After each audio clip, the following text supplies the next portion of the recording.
Associazione per le colline UNESCO, Savno e Consiglio di Bacino uniscono le forze per tutelare l'ambiente e firmano un protocollo d'intesa sulla pubblica piazza a Cenada di Vittorio Veneto a favore dello sviluppo sostenibile e la tutela ambientale.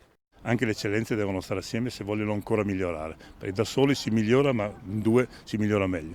Abbiamo preparato un protocollo d'intesa molto ampio, siamo pronti a ricevere, perché l'associazione delle colline Prosecco sa che deve ricevere un sacco di turisti in doppia cifra minimo e quindi noi dobbiamo essere pronti a garantire il massimo servizio, quello che abbiamo adesso e forse anche migliorarsi. Premiata come la migliore azienda d'Italia nel settore, ha come fiore all'occhiello i mezzi a biometano già operativi fin dal 2016. Il tema della sostenibilità diventa così strategico in un'area già dichiarata patrimonio dell'umanità UNESCO nel 2019. Diventa strategico in un'area che è stata inserita all'interno della lista dei patrimoni dell'umanità ed è appunto una zona dove abbiamo oggi tanti turisti, non soltanto veneti, italiani, ma anche internazionali.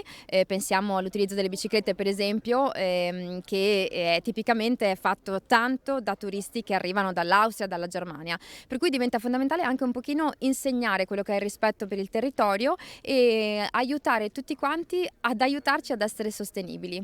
Questo turismo sicuramente si presta a un consumo lento per gustare meglio il paesaggio ma anche i nostri prodotti. Quindi il primo passo sarà quello di installare nei vari comuni appartenenti al territorio queste colonnine di ricarica elettrica per le bici.